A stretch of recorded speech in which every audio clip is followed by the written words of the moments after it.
join me in welcoming architect Teh Joo Heng here today. Good afternoon to the organizer, esteemed colleagues, friends, and participants. Thank you, Mr. Mitesh Patange, Ravi Gade, and our good friend, Omkar, for inviting me for this conference. Over the last 2 days, we have seen incredible array of exciting work and in-depth study. And I'm really excited and honored to be able to contribute to this discussion. My presentation is designed for now, context, creativity, contemporary. It's actually a journey that I've gone through, and the presentation will be divided into 3 components. And the presentation is actually showcase how our practice approach design, bridging the gap between academic theory and built reality. It consists of 3 parts. What is our understanding of contemporary modernism, our journey, and detailed analysis of 5 of our projects. I think the issue of modern contemporary and contemporary modern is actually interchangeable. And in fact, at times, we are not quite sure what it is. But I'm trying to frame it as to how we understood it. But this is really not a theoretical, in-depth discussion, but it's more to set the platform for how we understand it and how we actually bring us forward to our design theory. I'm sure these are something very familiar. I mean, when we study in school, the modernism is actually a modernism with a capital M. And they are basically established around 1920. Standard thing that we all know, the open plan, the pilotis, the ribbon window, the roof terrace, the free facade, and the clean shape, clean box, use of steel, glass, concrete, no ornamentations. And this will basically, at that point of time, is the era of trying to break away from the past and trying to create something that is universal. That basically is how architects want to change the world at that point of time, and the issue of universal form. But on the other hand, when you trace it further, in the 1980 to year 2000, there's a certain period of time where the modernism started to lose its appeal. Modernism has its own inadequacy and things like how it deals with history, how it deals with context, and basically there are more and more things start to come in that actually affect our life, and in such a way that the idiom like postmodernism, deconstruction, regionalism, and contemporary vernacular, all that start to pop in. Where I think the essential thing is that the context start to come in, and different aspirations also start to come in. And I think during this period, one of the very interesting things that happened to our part of the world is actually the issue about contemporary vernacular, where Geoffrey Bawa start to become prominent, and the West, start to notice Asia, Southeast Asia, and East Asia. That's where I think some very interesting movement has started, but I won't dwell into that. And on top of that, beyond that, there are a lot of other issues that start to pop up, and that's where what we term contemporary is all about. It's basically a lot of issue, a lot of design that are issue-driven. Like what we are facing now is like global warming, sustainability, a lot of issue about energy, pollutions, zero carbon, recycling, and things like that. These are the series of issues that we are looking at, and the integration of local context and environmental characteristic, integrating of new and old into architecture, and it itself actually start to become a very important driving force. The use of material, the use of high-tech material and creative material, and also free forms start to come in, the algorithm, derived architecture and non-standard architecture, structure, and all that. And it actually become a very challenging period of our time. And at the same time, it offers a lot of very intriguing opportunity. So what we're trying to learn out of this exercise is that the way you look at modern contemporary is actually we are trying to adopt the discipline of modernism, which is basically at time very much derived by industrial production, and there's a certain efficiency and neatness about how the architecture design can be conceived. And at the same time, we also look at the inclusive pluralism. In fact, at this moment, there are a lot of challenges, and if we start to look at the issue-driven design, the inclusive pluralism will allow us a lot of opportunity, and also it gives us a lot of challenges. So the question at this moment is that, is it the liberation of form now in terms of architecture design, or is it actually design aesthetic? Is it free for all? And in fact, I mean, in many instances, when you look at what other architects are producing, and often the case is actually, you can do anything. There's nothing that is wrong. There's no yardstick of measure. So from there, we are trying to understand it within our own practice itself. How can we actually understand this issue a little bit better and set up a framework that can guide us to do design that we think is a lot more research-oriented and is a lot more in tune with what we are interested in. And that's where we look at our journey and our design interests. We're always interested in inclusive pluralism, and that itself actually allows us to look at how can we actually equip ourselves with the necessary design approach and skill set to broaden our opportunity in design. And also on top of that, in our thinking, we always have to establish a very open-ended thinking to allow creative problem solving. And the other thing which I thought is very quite important in our process is that we look at design is actually as a research mechanism. It's actually a research program that we evaluate a situation, and from there we understand there are different competing priority and how to identify all these intricate relationship to create innovative design. And hopefully there's a certain shift or paradigm shift in our work in such a way that we can add new knowledge to architecture. And within that, in order to look at the entire design process, is that we are interested to look at issue of architecture expression that's random, that's indeterminate, and also something that is without boundary. So this is actually the earlier day when I started my practice in year 2000. We start to do a little bit small thing, very small thing here and there, and start to explore. So these are some of the design that we look at. This is basically a small roof cover as a covered walkway over a bridge. And we start to play with the structure in such a way that the structure and the shape of the Teflon roof start to dance around to create a very random aesthetic, which I thought is something that allowed us to incorporate a lot more things if we need to operate on it. And on top of that, as we go along, and some of the apartment or office building that we're designing, the random patterns start to form part and parcel of the design. And of course, we also try to understand the fluidity, because when you look at the contemporary design, there are various other aesthetics that is incorporated. So we would like to understand how, if you were to look at fluidity, there must be certain internal logic in terms of how tectonic of architecture, how things are being put together. So we also explore all these things. These are some of the insert into the conservation house, some corporate office that we start to play around with fluid form, and with that create certain exciting spaces. And of course, in Singapore context, we operate a lot on pitched roof, and a lot of our clients sometimes may come to us telling us that I would like to have a building with a pitched roof, and how would we again reinterpret pitched roof, break it up, fragment it, and reassemble it. And with that, the client is actually very happy about it, but on the other hand, it allows us broad latitude of design innovation. So this is some of the small structure that we play around. These are, and also of course the usual, the open plan, the planar form, the volumetric design. These are the very basic. In fact, this at times it become one of the driving force also often for a lot of other design that is happening. And of course, what we always like is a big open space, a big atrium. And to us, we always manage to convince the client, because the atrium technically gives you the sense of grandeur, but it's actually airspace. It's often quite free. It's not so expensive, but it gives you a very grand gesture. So that's what we always play around. So these few things are always the recurring theme in our work. So these are basically, when you look at it, we develop the technique first, and the technique is actually one of the metrics in our so-called research mechanism.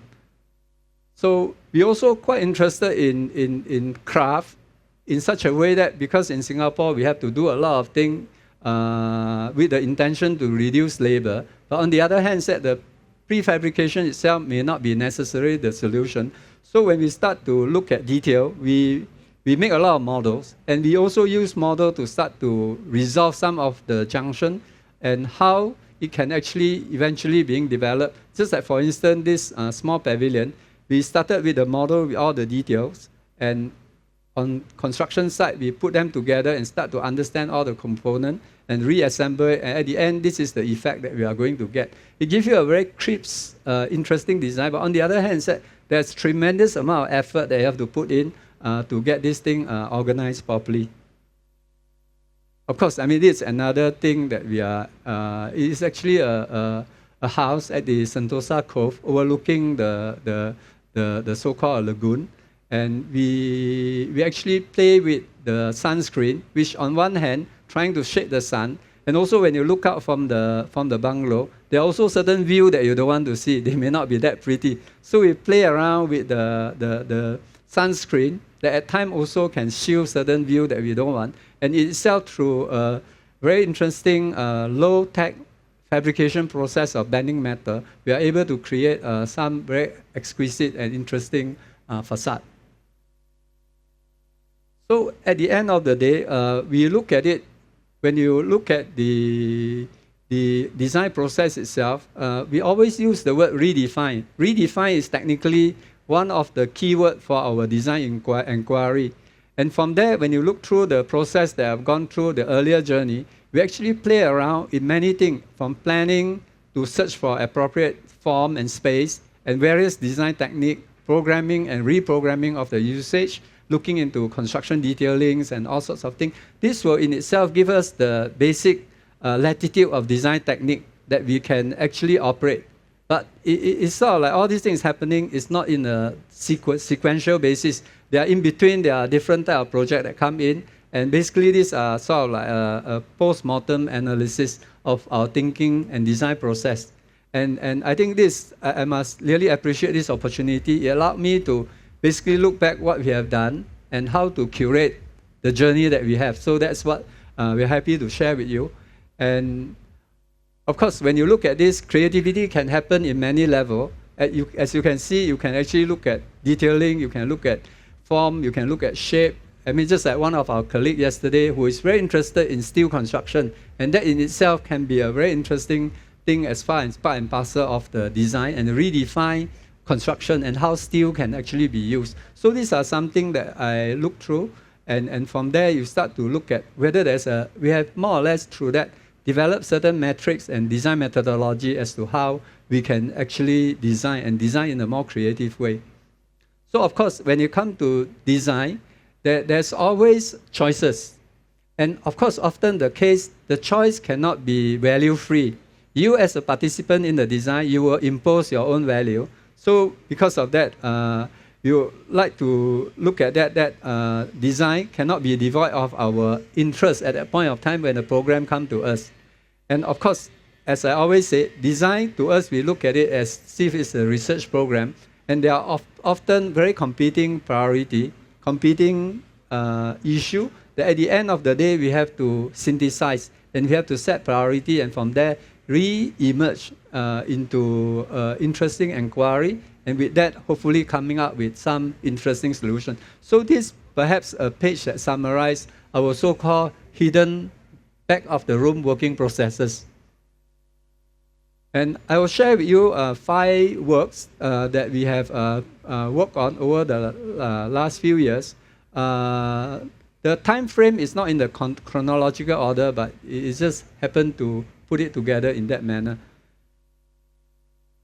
The first one is actually Emerald Hill House. The house is actually a conservation house. When Ravi talked to me saying that, hey, I don't want any conservation house at all, I was a bit puzzled as to why it is. But on the other hand side, when you look at conservation house, it's very contemporary. So we had a crazy client. I mean, as what Mr. Moon said, clients at times are quite crazy. We have this client who came to us. He's a bachelor. He traveled a lot, and every time he come back to Singapore, there's tremendous amount of jet lag. And the first thing he wants to do is to go to a room that's completely dark, quiet, and he wants to rest. And also on top of that, he wants to spend a lot of time when he wake up in a bathtub.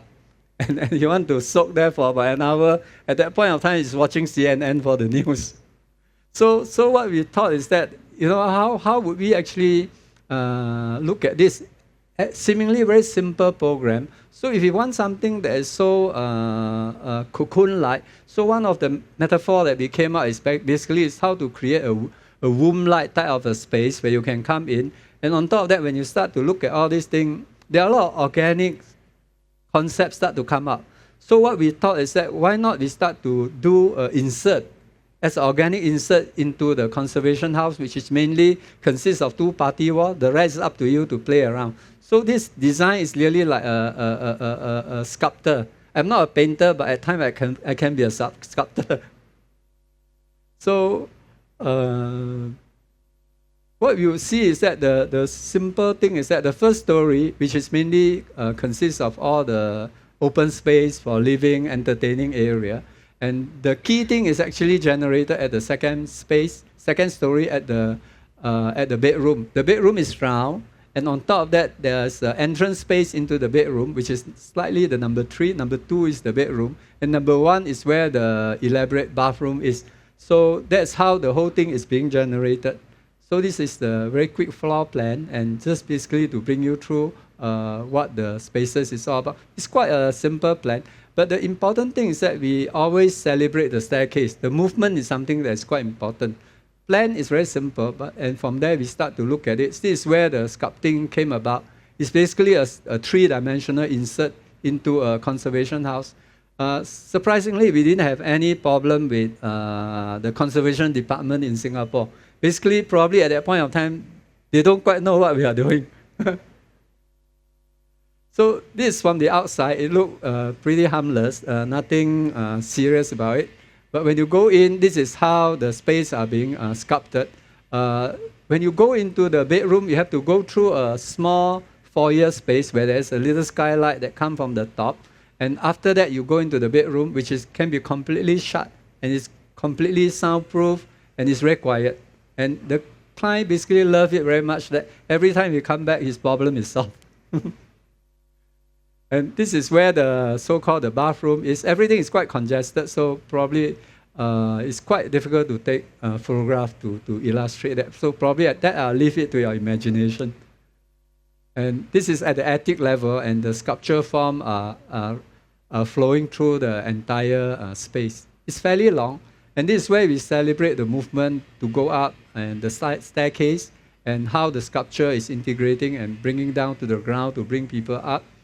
And we like glass, so the entire staircase, we like steel and glass basically is forming how the space are being put together. So in such a way that it still gives you a sense of lightness, contemporary, and also is something that is industrial at some point of time. So this is how the entire space bathed with sunlight, detailing, and at times you will see very interesting ray of light that come through certain slot and bring up a very feminine side of the house. So in a sense that there's an interesting contrast of various elements. It's something simple.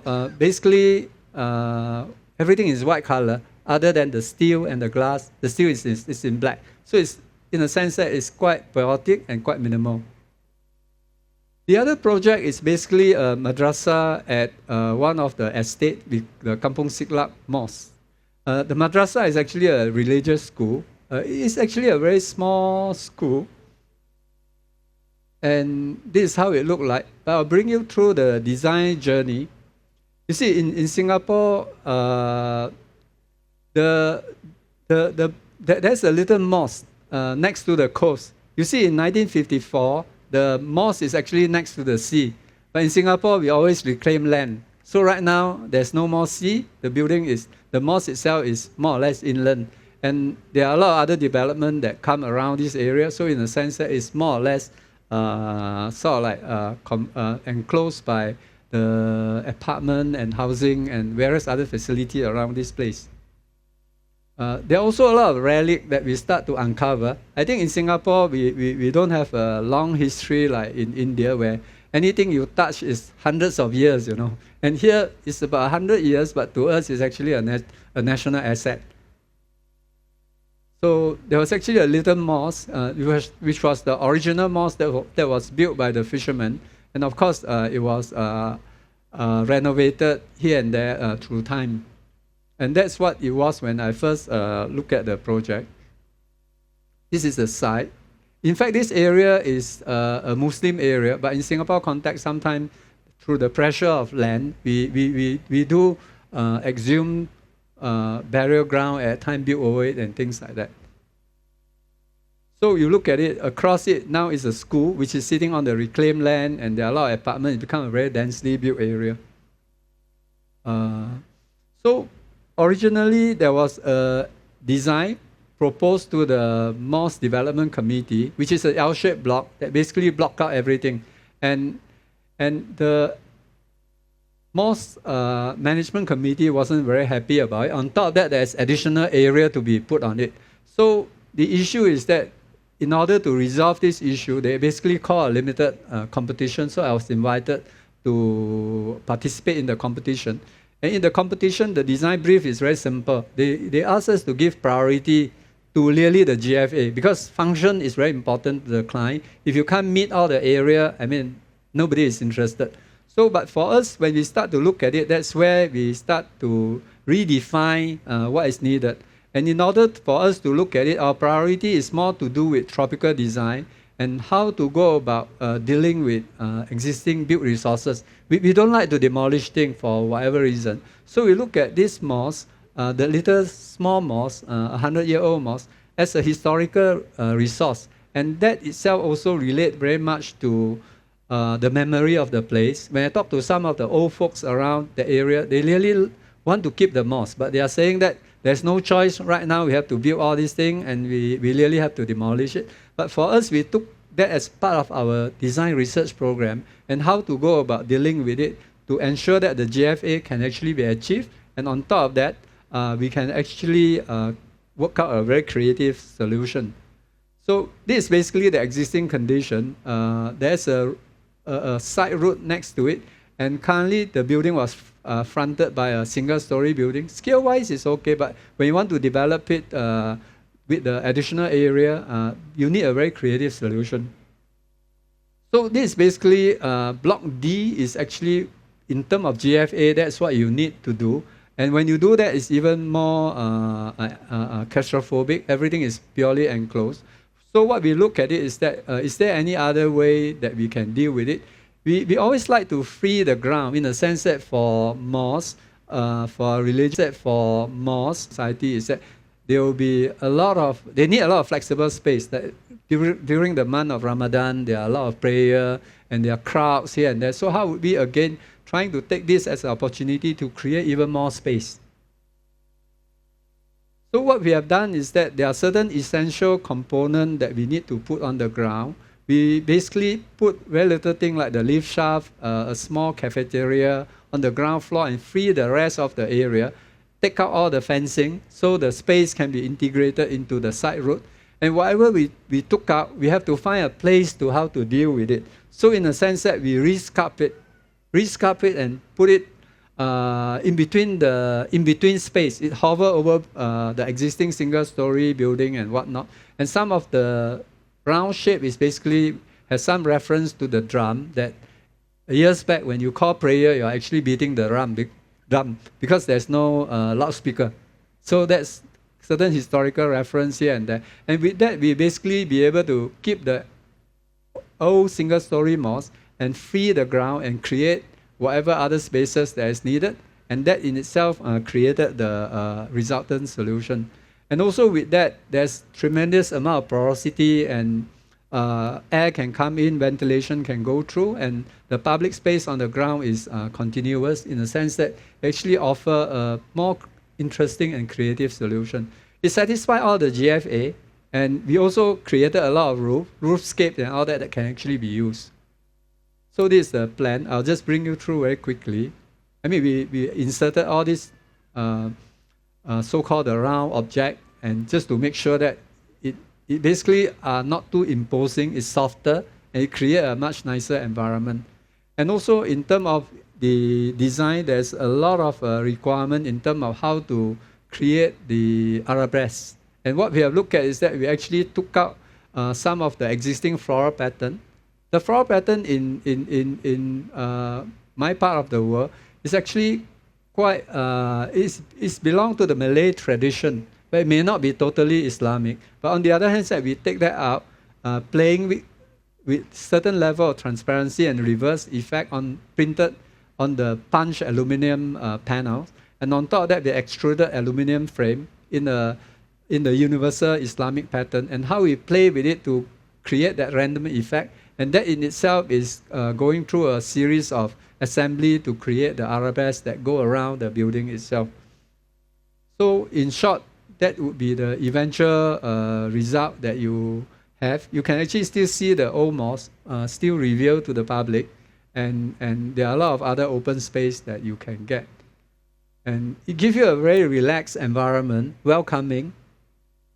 And on top of that, you know, like kids, I mean, one of the madrasa is basically, part of the madrasa is actually a kindergarten. So there are a lot of kids playing around this area. So when they play under the pot, it's just like playing under the tree, symbolically.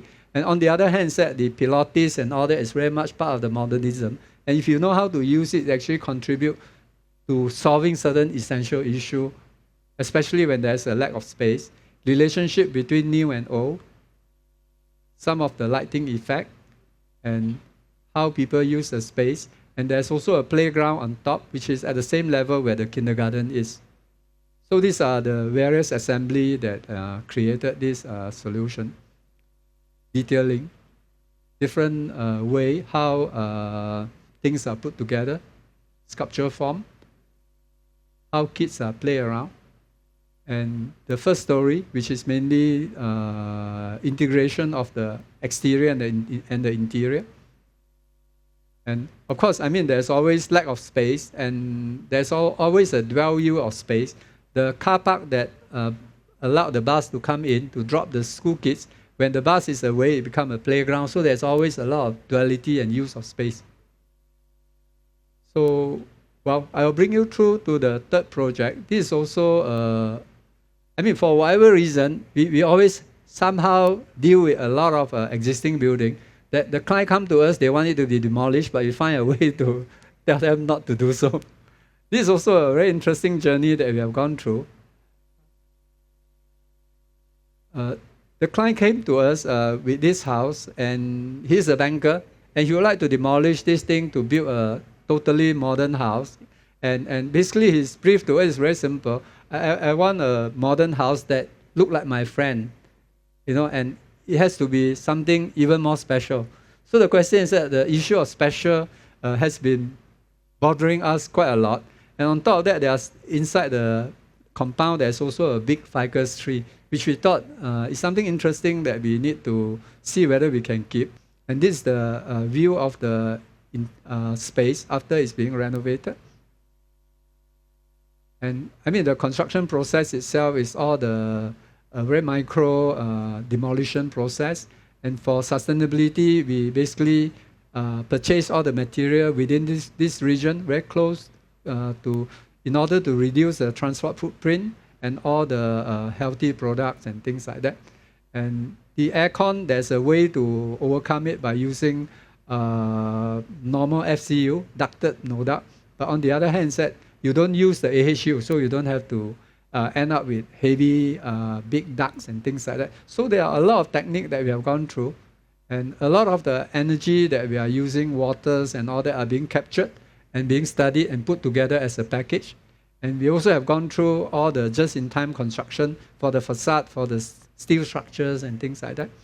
And of course, this is a transformation of how we bring a building that's supposed to be demolished, take out component, reinstate new thing, and at the end transform the building into a new one. We also look into the performance and also the embodied carbon emission calculations and all that to basically scientifically prove that, you know, we are actually doing things in the right direction. So this is how the building is look like, and new and old, quite different. And on top of that, the facade give you a certain interesting formation, but it is also functional. It's not something they'll do it just for fun. How it look like.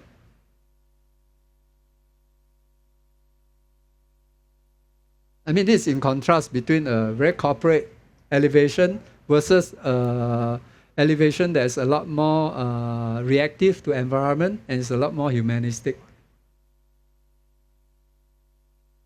Night view. I mean, at night it can come up with some very interesting night lighting effect. Yep.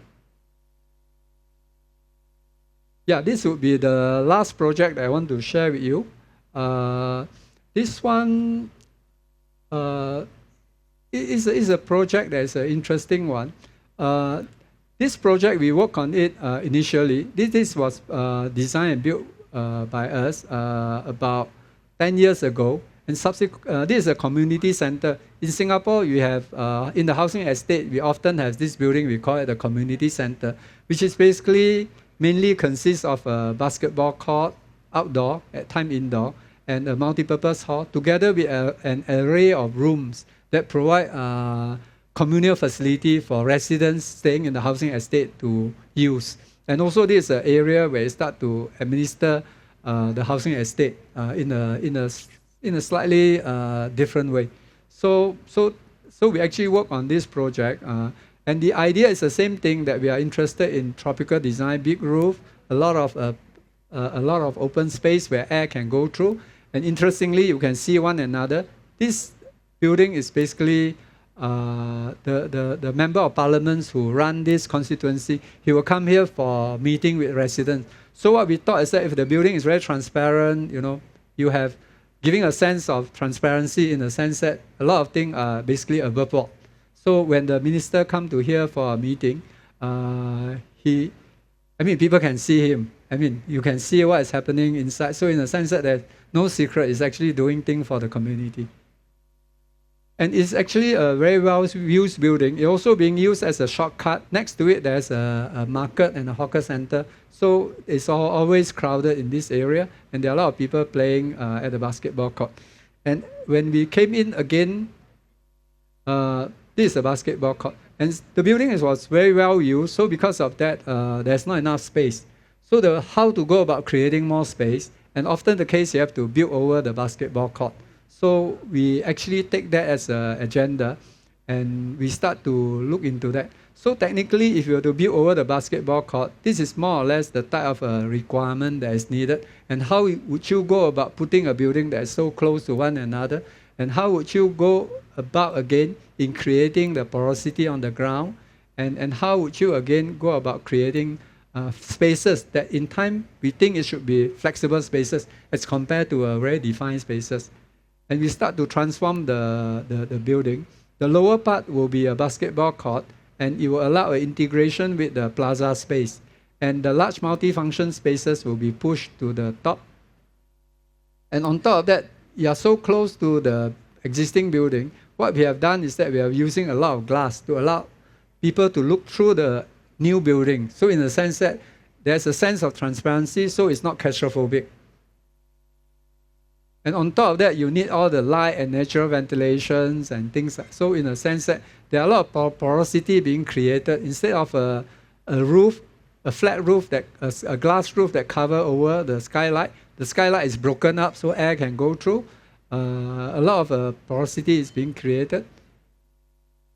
And on top of that, there's also sun screening is needed in such a way that one of the side is facing the western side. So in order to do that, it's at 45 degrees, no doubt, but you still need all the sunscreens and things like that.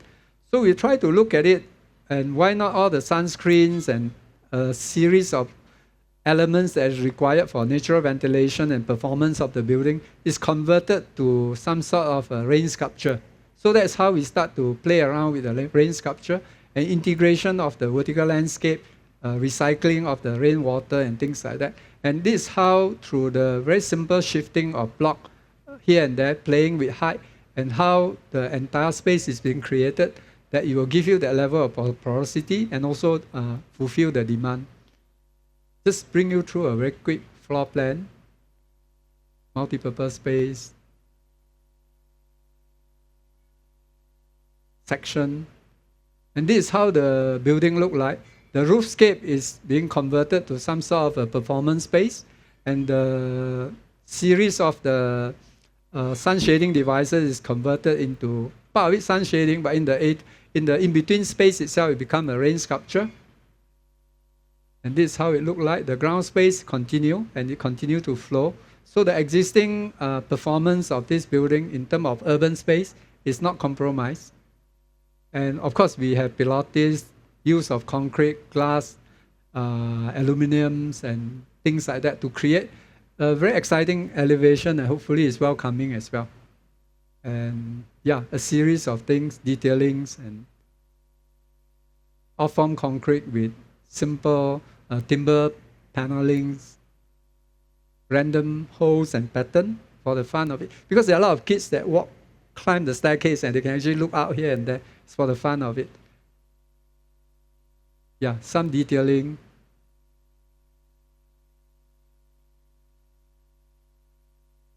All these mesh, they are basically prefabricated and they come in and assemble at the site. It's something quite straightforward.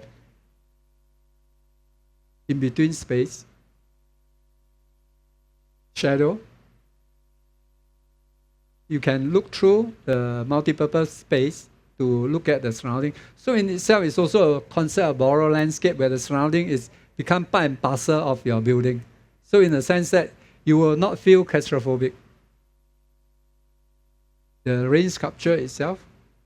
Yeah, I think this would be the last slide for my presentation. And this is something that we thought. I mean, we have a lot of rain, but may not be as much as Bangladesh. But that itself can actually celebrate it and have fun with it. And especially for the kids, you know, when they are walking around the corridor or inside the room, when it rains, you can see water flowing through. It's actually quite fun. So in itself, that we thought through all this process, we are able to turn something that at times fairly pragmatic into something that could be a little bit more art conscious and a little bit more sculptural. So in itself, I may not be a painter, but I can still sculpt interesting things. All right, thank you very much.